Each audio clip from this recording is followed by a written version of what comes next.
పరలోకమందు మీ ఫలము అధికమగును. ఇలాగున వారు మీకు పూర్వమందున ప్రవక్తలను హింసించిరి. ప్రభువు నిమిత్తము జనులు మనల్ని నిందిస్తారంట, తర్వాత హింసిస్తారంట. ఇవన్నీ ఆల్రెడీ జరుగుతున్నాయి.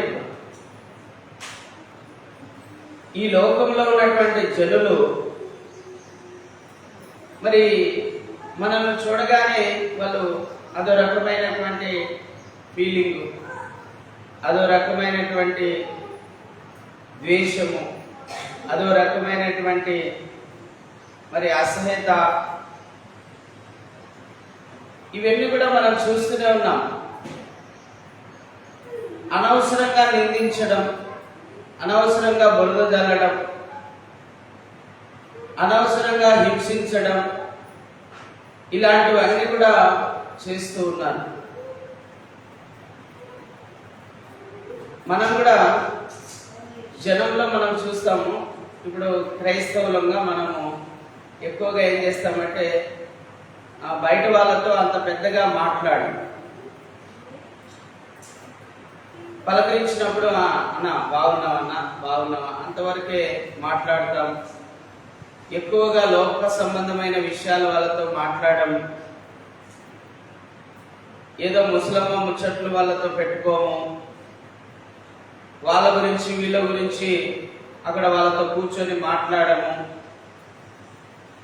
వాళ్ళతో కొంతవరకు మనం దూరంగా ఉండి ఎప్పుడు ప్రార్థన, వాక్యము, సమయం దొరికినప్పుడు ప్రార్థన, లేకపోతే మన పనులు మనం చేసుకోవడం, ఇలాంటివన్నీ చేస్తూ ఉంటాం. ఇది వారికి నచ్చడం లేదండి. అంటే వీళ్ళు ప్రత్యేకంగా ఉన్నారే,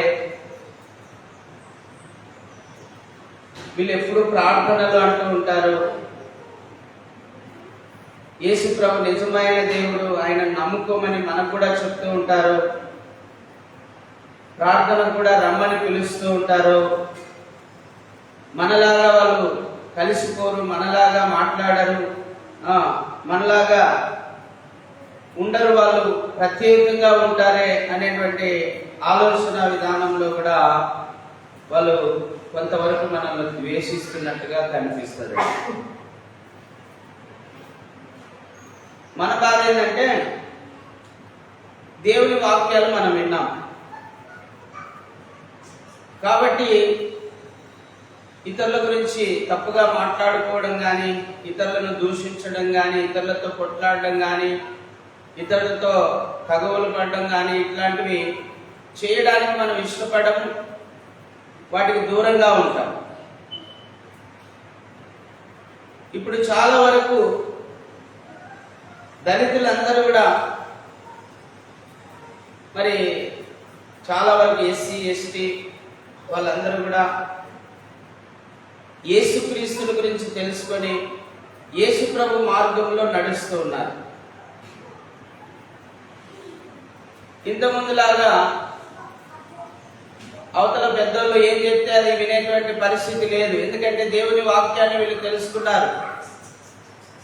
దొంగతనం చేయకూడదు, అబద్ధం ఆడకూడదు, ఎవరిని కొట్టకూడదు, ఎవరిని తిట్టకూడదు, ఇలాంటి విధానంలోకి మనం ఎప్పుడైతే మారిపోయినామో వాళ్ళ అవసరాలకు మనం ఉపయోగపడడం లేదనేది ఇంకొక ధోరణి. ఇలాగూ కొంతవరకు అన్ని జనుల చేత ద్వేషించబడుతున్నాము, అసహించబడుతున్నాము, దూషించబడుతున్నామని లేఖనాల్లో చాలా స్పష్టంగా రాయబడింది. ఇప్పుడు అవి జరుగుతూ ఉన్నాయి. ద్వేషించబడుతూ ఉన్నాం, దూషించబడుతూ ఉన్నాం, ఆ ప్రభు మార్గంలో నడుస్తూ ఉన్నాం. అయితే కొంతమంది మాత్రం అర్థం చేసుకొని నిజంగా ఈ మార్గం చాలా మంచి మార్గం, ఈ మార్గంలో వెళ్ళే వాళ్ళు ఆశీర్వదించబడుతున్నారు, ఆయన గొప్ప దేవుడు అని చెప్పేవాళ్ళు కూడా ఉన్నారు అన్ని జనుల్లో కూడా. ఏదేమైనప్పటికీ ఇవన్నీ కూడా ప్రభు ముందుగానే చెప్పాడు, ఇవన్నీ కూడా జరుగుతున్నాయి. ఈ మధ్యకాలంలోనే ఆ మంగళగిరి ప్రాంతంలో క్రైస్తవులు బాప్తిసం తీసుకోవడానికి ఒక పెద్ద తొట్టి కట్టించారంట గవర్నమెంట్ వాళ్ళు. అది కూడా తప్పని భావించేటువంటి విధానంలో ఉన్నారు. బాప్తిసం అనేది ఏంది? యేసుక్రీస్తుని నమ్ముకొని ఆయన మార్గంలో నడిచేవాళ్ళు దేవుని వాక్యం విని ఆ దేవుని వాక్యంతో ఇంత పొడవబడి మారు మనసు పొంది, ఇదిగో నేను ఇక మీద నుంచి ఈ పాపాన్ని విడిచిపెడతాను, ఈ లోకాశలను విడిచిపెడతాను, ఇంకా ప్రభు మార్గంలో నడుస్తాను, ఆ ప్రభు కోసమే జీవిస్తాను అనే దానికి రుజువుగా, ఆధారంగా, నిదర్శనంగా, ఒక సాక్షిగా ఆ యొక్క తండ్రి కుమార పరిశుద్ధాత్మ నామంలో నీళ్లలో బాప్తిసం పొందడం అనేది జరుగుతుంది. అది క్రైస్తవులు మాత్రమే, అంటే క్రీస్తుని ఎరిగిన వారు మాత్రమే తీసుకునే బాప్తిసం. అది అన్ని జనులు తీసుకునే బాప్తిసం కాదు. అది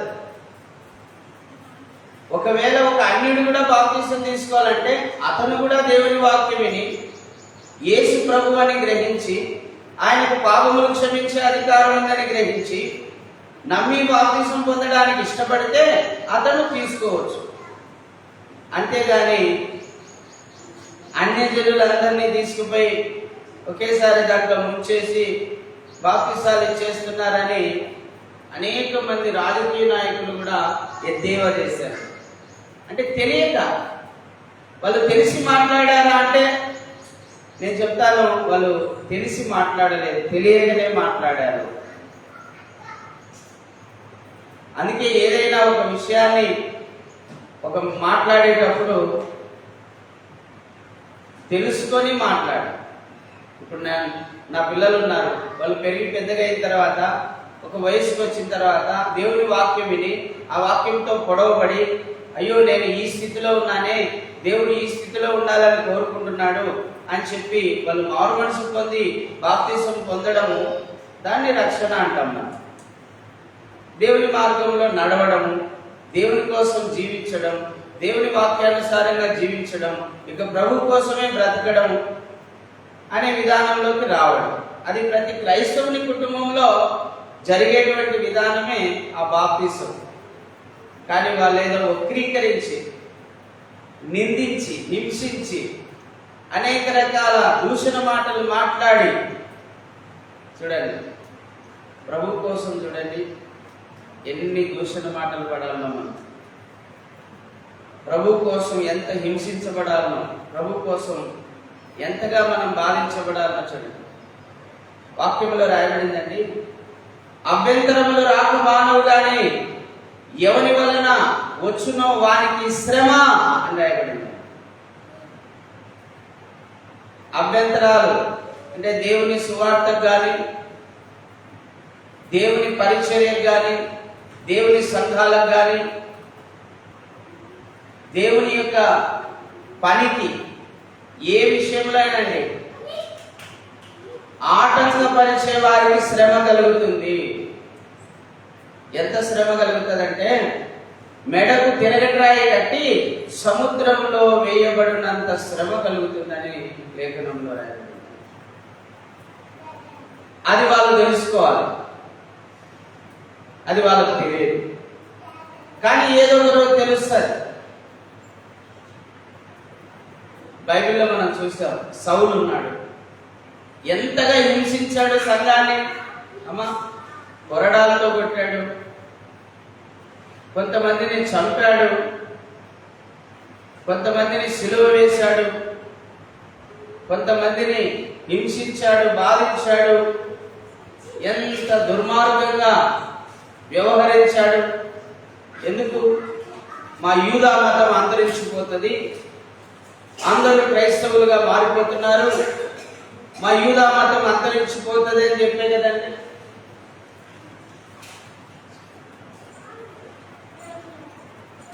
యూదా మతం అంతరించిపోతుందనే కదా.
అని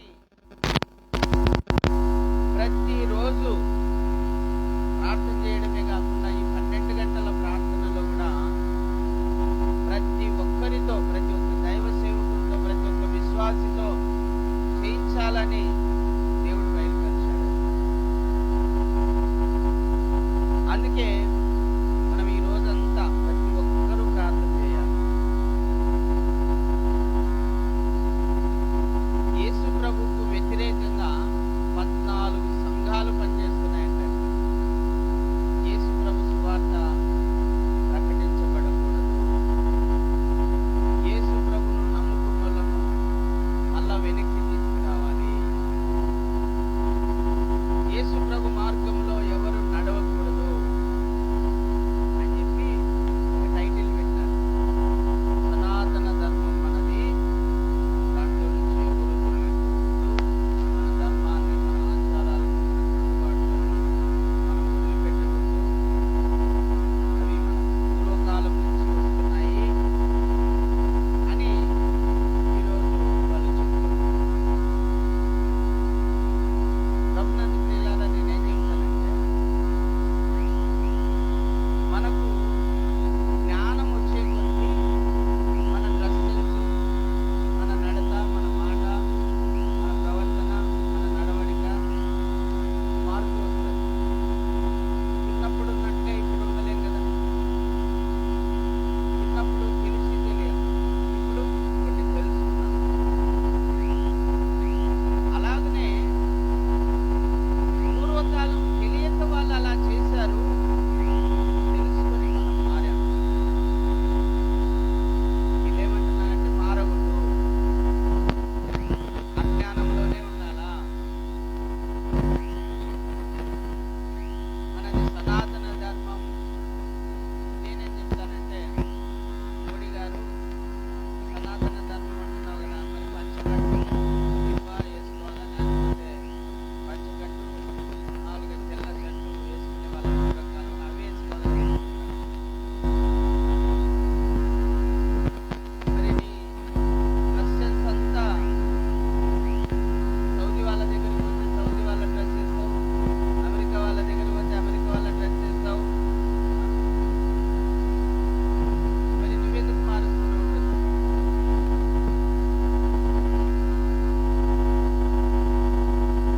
నిజంగా ఇది సాతాను యొక్క మోసమే గాని ఇంకొకటి సత్యం కాదు.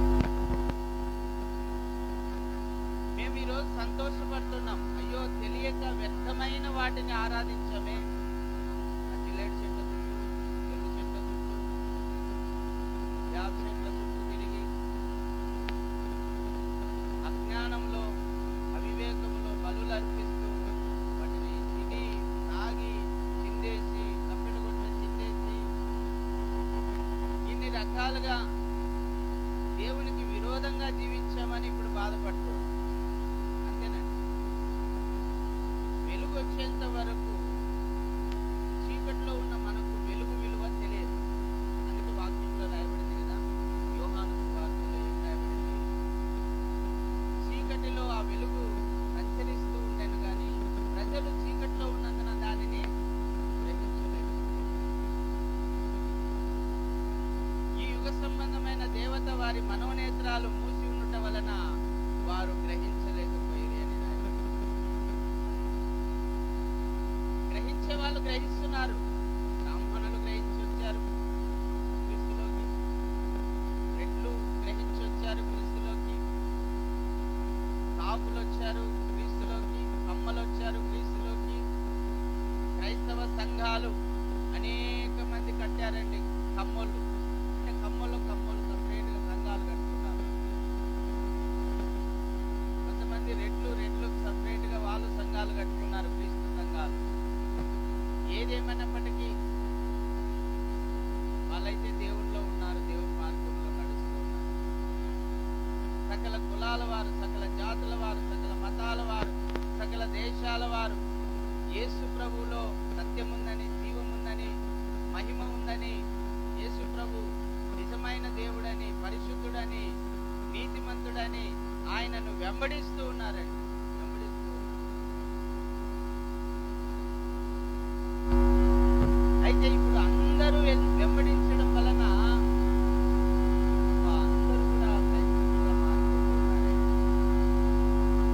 ఒకానొక రోజున హిందువులు మెజారిటీ పీపుల్స్ కాబట్టి ఈ హిందువుల ఓట్లన్నీ కూడా మనం కొట్టేయాలంటే హిందుత్వ వాదం తీసుకురావాలని చెప్పి కొన్ని సంవత్సరాల కిందట బీజేపీ పార్టీని, భారతీయ జనతా పార్టీ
ఎందునా అని తిరుగుచూ ఉన్నాడు అని రాయబడి.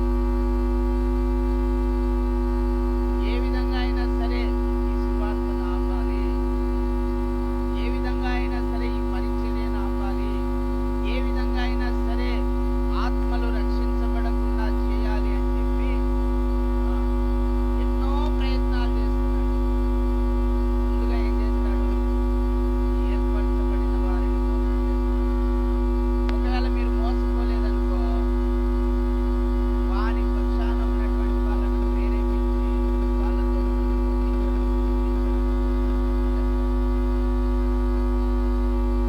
ముందు మనల్ని ప్రయత్నం చేస్తాడు.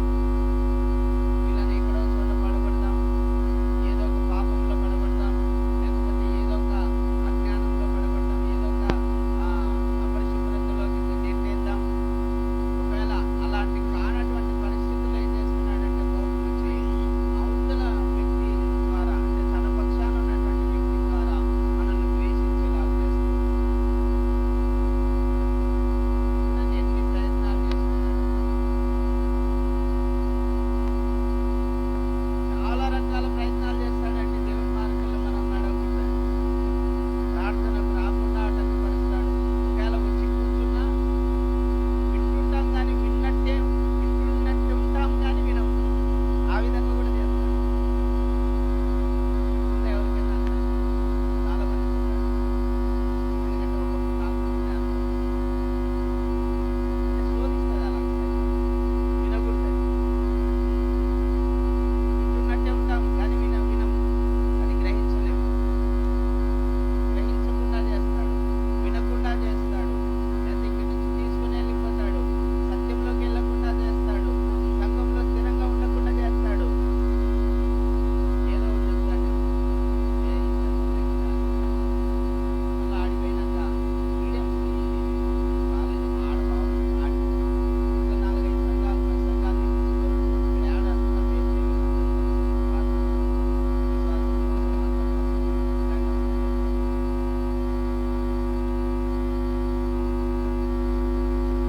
ఇన్ని రకాలుగా మనల్ని భ్రమపరచడానికి, మోసగించడానికి గర్జించు సింహం వలె వాడు తిరుగుచూ ఉన్నాడు.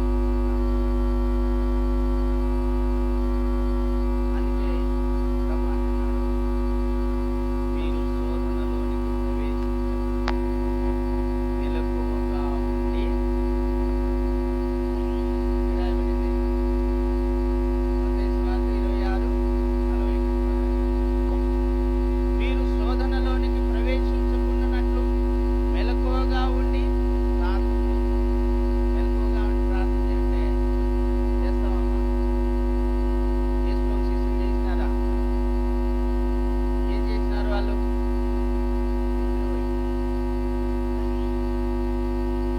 వీళ్ళ ముగ్గురు నిద్రపోయినారు. యోహాను, యాకోబు, పేతురు నిద్రపోయినారు. తర్వాత మిగతా 9 మంది కూడా నిద్రపోయినారు. మిగతా 8 మంది కూడా. యూదా ఆల్రెడీ లేడు కదా. అక్కడ 8 మంది, ఇక్కడ 3, మొత్తం 11 మంది కూడా నిద్రపోయినారు. ప్రార్థన చేయకుండా నిద్రపోయినందుకు ఏం జరిగిందో తెలుసా మీకు? అమ్మా బాగా గుర్తుపెట్టుకోండి. ప్రార్థన చేయకుండా నిద్రపోయినందుకు వాళ్ళు శోధన అనుభవించారు. ప్రభు చెప్పాడు కదా, మీరు శోధనలోనికి ప్రవేశించకుండానట్లు మెలకువగా ఉండి ప్రార్థన చేయండి. వాళ్ళు ఒకవేళ రాత్రి ప్రార్థన చేసింది ప్రభుతో కూడా కలిసి, వాళ్ళకు శోధన వచ్చేది కాదు. కానీ వాళ్ళకు శోధన వచ్చింది. ఏం శోధన వచ్చిందంటే, నంబర్ 1, యేసుప్రభు ఏం చెప్పాడు? ఒక చెంప మీద కొట్టువాని వైపునకు రెండవ చెంప కూడా ఇవ్వమన్నాడు. కానీ యేసుప్రభువును బంధించగానే పేతురు ఏం చేశాడు? కత్తి తీసి మలుపు చెవి అదే టెంప్ట్ అయిపోయినాడు. ఎందుకు టెంప్ట్ అయినాడు? ఎందుకు ఆవేశం వచ్చింది? ఎందుకు కోపం వచ్చింది? ఎందుకు ఒక మనిషి యొక్క చెవు తెగ నరికేంత ఉగ్రత వచ్చింది? ఆ కోపం ఎందుకు వచ్చింది అంటే ప్రార్థన.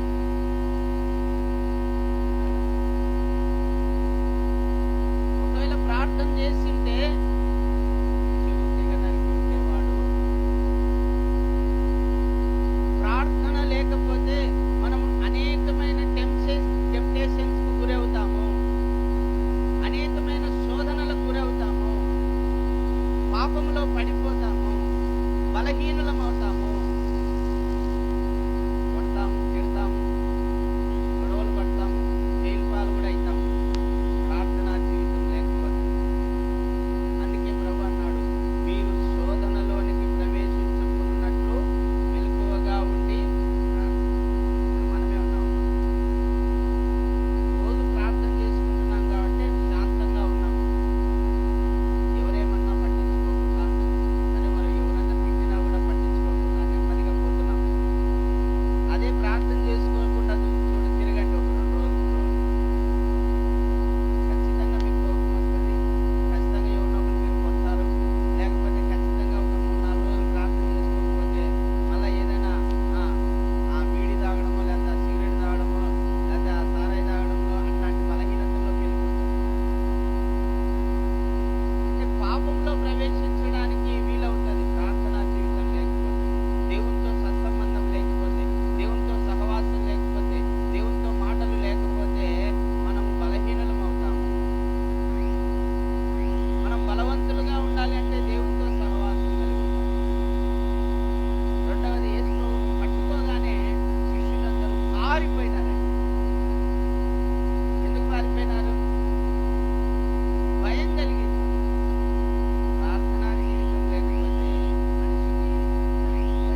గొర్రెలను మేపండి, గొర్రెలను కాయండి, గొర్రెలను సంరక్షించండి.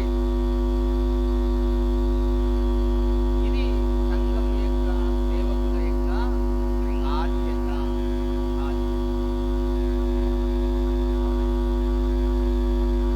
రోజు 12 గంటల ప్రార్థన, దీంట్లో ఒకరో ఇద్దరు ముగ్గురు నలుగురు ఆశీర్వదించబడుతున్నారు ఈ ప్రార్థన ద్వారా. ప్రతి ఆదివారం ఆరాధన కూడిక ఏర్పాటు చేయబట్టి ఆ ఆరాధన కూడిక ద్వారా కూడా కొన్ని వందల మంది బాగయ్యారండి. ఇదే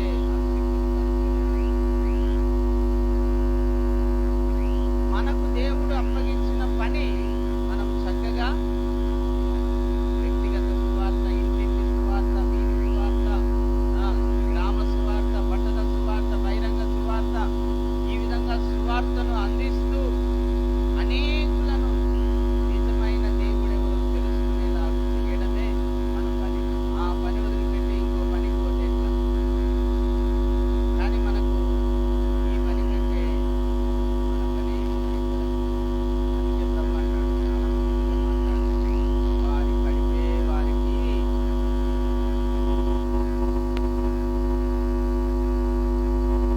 అంతకు ముందు 70 మంది శిష్యులు ఉన్నారు కదా, వాళ్ళలో 58 మంది వెళ్ళిపోయినారు. 12 మంది 11 మంది మిగిలినారు. 59 మంది వెళ్ళిపోయినారు. ఎందుకు వీళ్ళు వెళ్ళిపోయినారంటే ఒక మాట అన్నాడు యేసయ్య సూటిగా, మీరు రొట్టెల కోసం నన్ను వెతుకుతున్నారు అన్నాడు. నిజంగానే చెప్పాడు. రొట్టెల కోసం వెంబడించే వాళ్ళు 58, 59 మరి నికాస్తుగా వెంబడించగలిగిన ఈ 12 మంది కూడా ఒకడు తప్పిపోయాడు. ఈ 11 మందిలో కూడా కొంతమంది మళ్ళా ఏం చేసినారు, చేపల పట్ట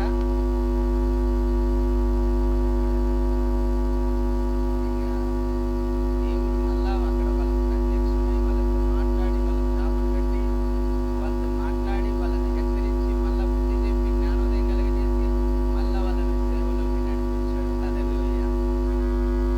నిజంగానే చెప్తున్నాను, ప్రభువు యొక్క మాటలు కనుక మనం వినకపోతే, ప్రభువు సూటిగా మనతో మాట్లాడకపోతే మనం ఎంత మాత్రం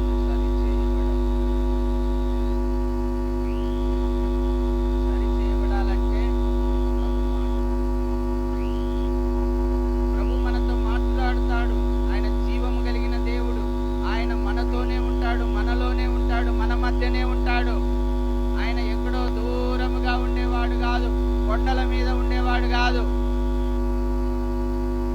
మనుషులు తయారు చేసిన హస్తకృతములైన ఆలయములలో ఉండేవాడు కాదు.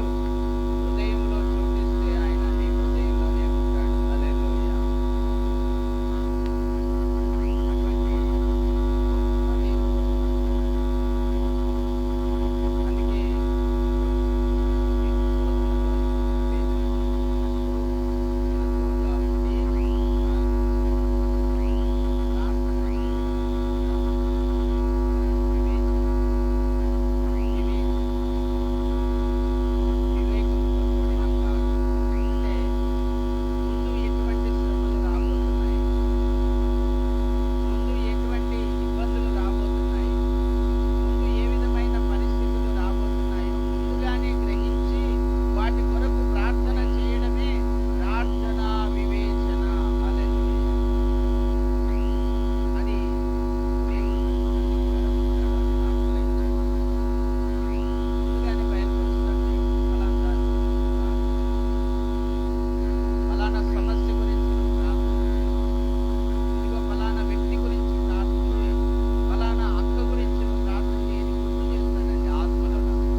జ్ఞాపకం చేసేటువంటి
పాపాలను క్షమించయ్యా. అయ్యో వాళ్ళకు తెలియక చేస్తున్నారయ్యా, వాళ్ళకు నీ వాక్యం అనుగ్రహించయ్యా, నీ దర్శనం అనుగ్రహించయ్యా, నీ వెలుగు ప్రకాశింపజేయ్యా, వారి మనోనేత్రాలు నీ వెలుగు ద్వారా ప్రకాశింపజేసి వాళ్ళ మనోనేత్రాలు తెరవయ్యా అని అడగాలి. ఎప్పుడైతే మనం అలా ప్రార్థన చేస్తామో ఒకానొక దినాన ఆ పట్టణాలన్నీ దక్షిణ కొరియా ఉంది కదండి. దక్షిణ కొరియాలో క్రైస్తవులని వాళ్ళు చాలా తక్కువ. ఈరోజు దక్షిణ కొరియా అంత క్రైస్తవులు. ఆ దేశం మొత్తం క్రైస్తవులే. ఒకే ఒక దైవజనుని లేవనెత్తాడు, పాల్ యాంగ్చో గారిని. ఆ దైవజను ద్వారా ఆ దేశాన్ని మార్చేశాడు. హల్లెలూయా.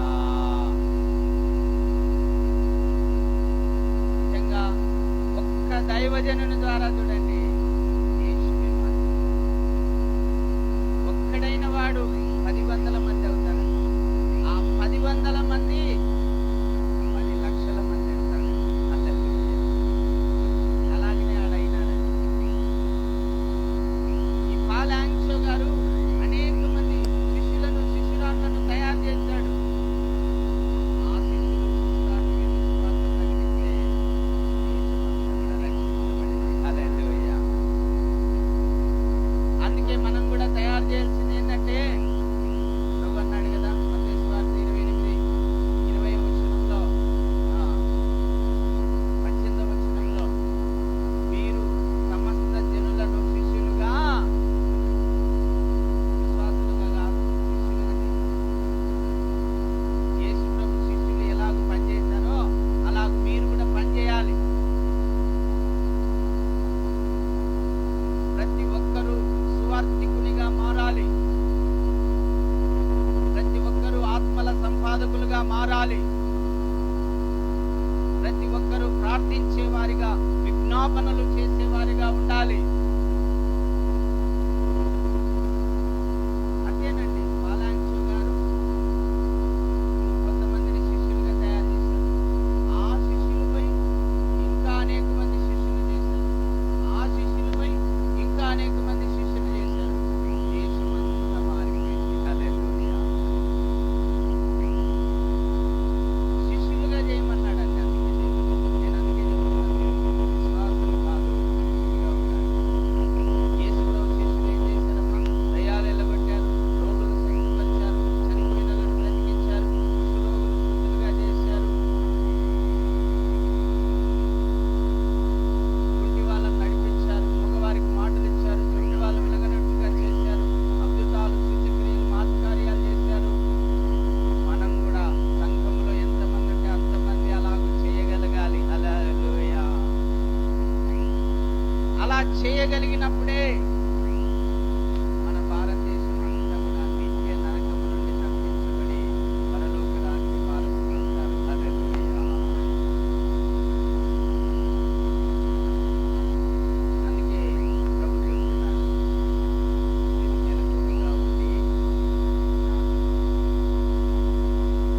మెలకువగా ఉండి ప్రార్థన చేయండి.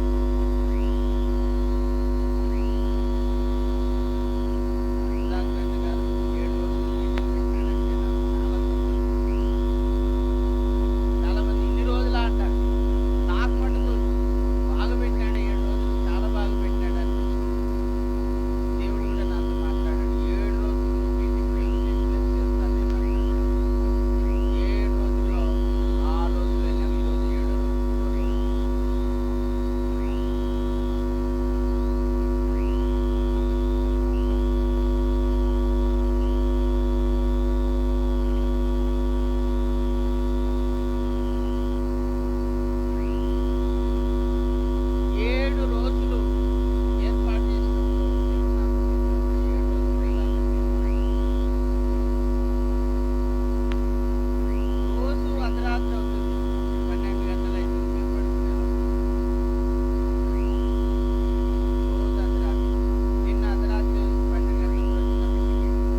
తెలుసా, ఒక తీర్మానం అనమాట. ఏం పర్వాలే పోనీ. మీరు రాజాది రాజు సినిమా చూసినారు, చూడండి, చూడకపోతే ఉంటుంది. అది చూస్తే మీకు సైతాన్ యొక్క యుక్తులు కుయుక్తులు, సైతాన్ మనల్ని ఏ విధంగా పడగొట్టాలా, ఏ విధంగా నాశనం చేయాలనేటువంటి విధానాలు మనకు బాగా తెలుస్తాయి. దాంట్లో బాగా తెలుస్తాయి. చివరకు వాడు చక్రవర్తి అవుతాడు. ఆ సైతాన్ మాయలన్నీ నేర్చుకొని చక్రవర్తి అవుతాడు. చివరికి ఏమంటాడంటే వాడు, నాకు ఆ బేబీ ఉంటే చాలు, చక్రవర్తి ఎంత కూడా ఈ రాజరికం ఇవన్నీ నాకేమొద్దని వెళ్ళిపోతాడు. అంటే కొన్నిసార్లు మనం వాటన్నిటిని కూడా జయించవచ్చు, దేవుని కోసం వాటన్నిటిని కూడా జయించవచ్చు. చివరిగా ఏం ప్రయత్నం చేస్తాడంటే, ఆ వ్యక్తి సమస్తము కూడా నాకు ఏమొద్దు, సైతానా నువ్వు కూడా వద్దు, నీ శక్తులొద్దు, నీవిచ్చే ఆ చక్రవర్తి పోస్ట్ నాకు వద్దు, నాకు దేవుడే కావాలని సిలువనెత్తుకొని కొండ మీదకి వెళ్తూ ఉంటే ఒక పక్క నుంచి చూడండి సైతానుడు ప్రేరేపిస్తూ చనిపోయిన వాళ్ళ పాప పిలుస్తున్నట్టుగా, రా వద్దు, ఆ సిలువను వదిలేసి నా దగ్గరికి రా, ఇదిగో మళ్ళా నీకు ఈ పాపని ఇస్తానని సైతాన్ని ప్రేరేపిస్తుంటాడు. ఒక పక్క తన ప్రియురాలు పిలుస్తూ ఉంటుంది, ఆ సిలువను వదిలేసి రా, నేను వచ్చేసిన నీ దగ్గరికి అని ఆమె పిలుస్తూ ఉంటుంది.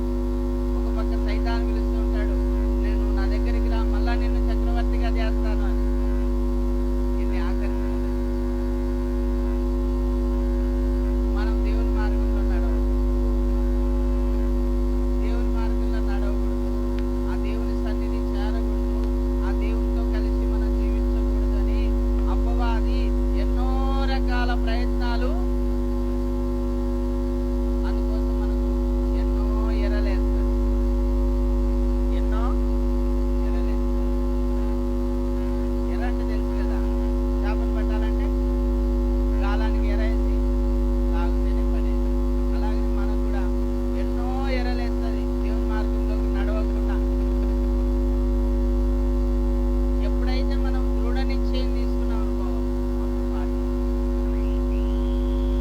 దృఢ నిశ్చయం ఉండాలమ్మా. దేవుల్లో మనం ఎదగాలి, దేవుని చేత మనం ఆశీర్వదించబడాలంటే ఒక దృఢ సంకల్పం ఉండాలి.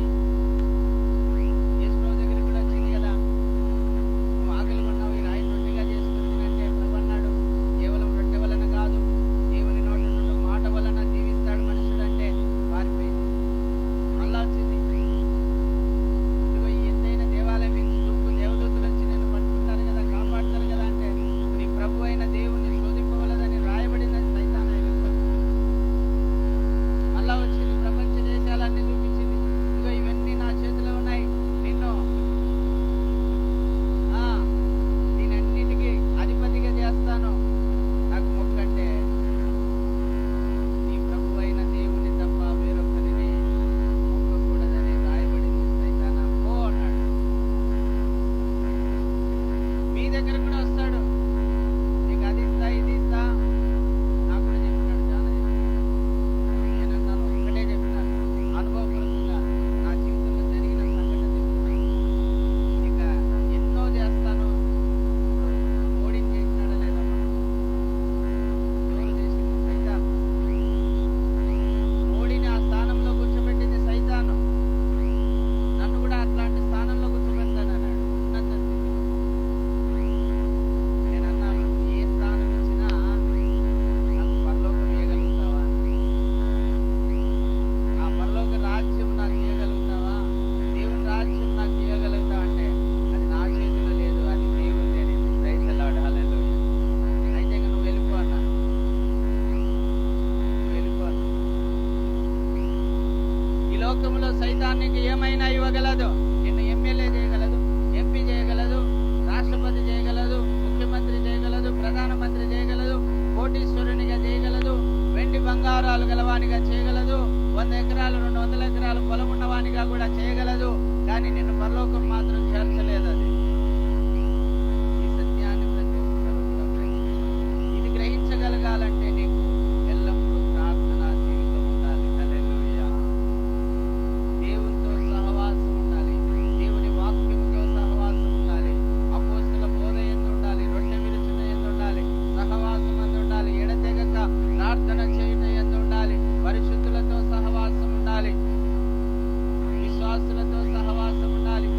సువార్థికులతో సహవాసం ఉండాలి, సంఘ కాపరులతో సహవాసం ఉండాలి, ప్రవక్తలతో సహవాసం ఉండాలి, ఉపదేశకులతో సహవాసం ఉండాలి. ఈ ఆత్మీయ యాత్రలో వీళ్ళందరూ మనకు ఉపయోగపడతారు.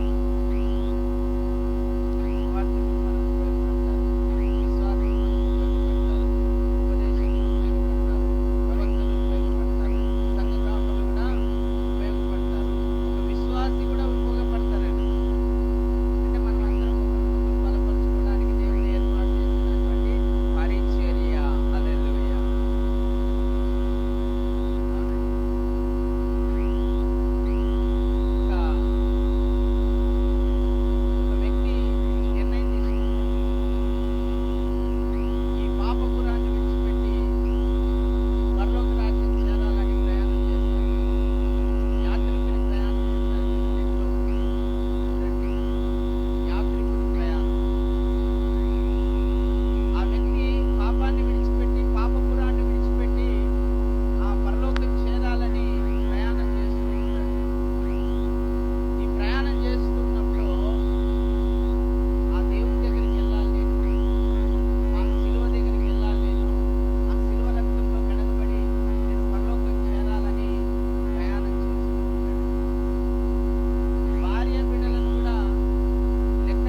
వారి కళ్ళకున్న పొరలు తీసివేయమని ప్రార్థిస్తున్నాను. వారి హృదయం యొక్క తెరను తొలగించమని ప్రార్థిస్తున్నాను నాయన. వారి హృదయము తెరవబడాలి నాయన. తండ్రి, గర్భాలయపు తెర చినిగిపోయినట్లుగా వారి హృదయాలన్నీ కూడా చినగాలి నాయన. తేటగా నిన్ను చూడగలగాలి నాయన. మూయబడిన నేత్రాలు యేసు నామములో తెరవబడును గాక.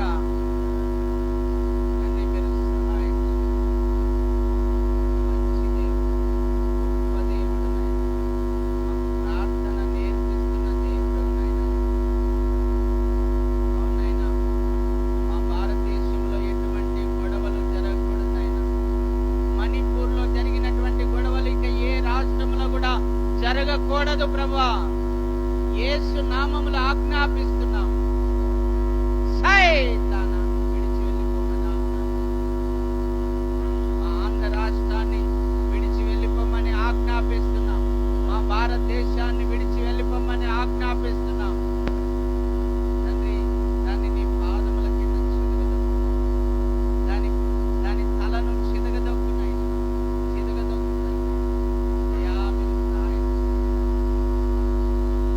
ఆత్మ ద్వారా ఈ కార్యమును జరిగించి ఈ భారతదేశాన్ని అంతా కూడా రక్షించమని ప్రార్థిస్తున్నాను. కుల వివక్ష, మత వివక్ష కలగజేస్తున్న నాయకులందరినీ రక్షించండి నాయన. వారికి మారు మనస్సు దయచేయి నాయన. సత్యమును గ్రహింపజేయి నాయన. సర్వ సత్యములోనికి వాళ్ళని నడిపించు నా తండ్రి. సైతాన్ జ్ఞానమును తీసివేసి దైవికమైన జ్ఞానం వాళ్ళకి దయచేయమని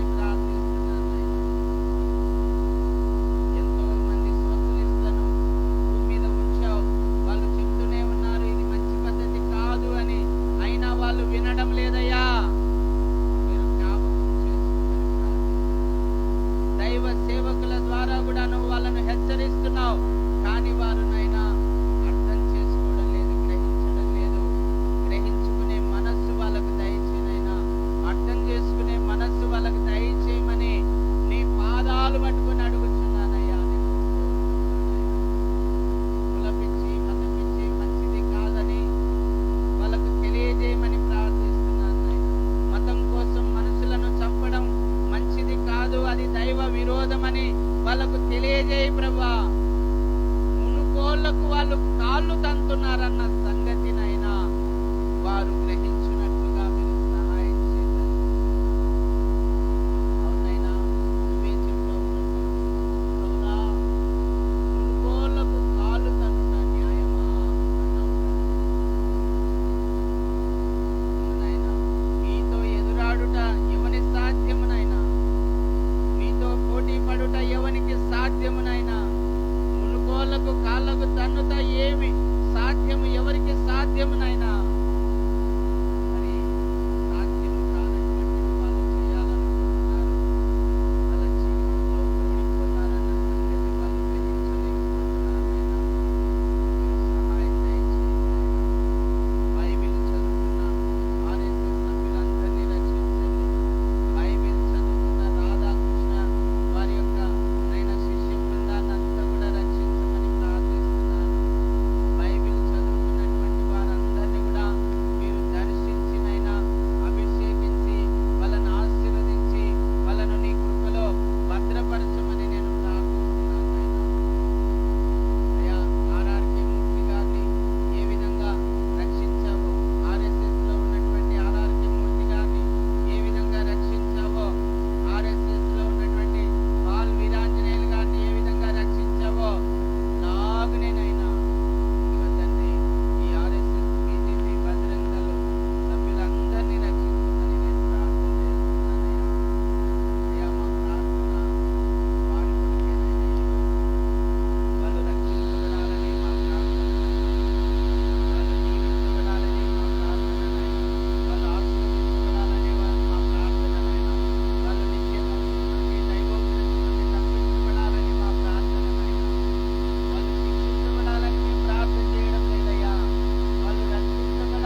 14 సంఘాల వారిని రక్షించారు.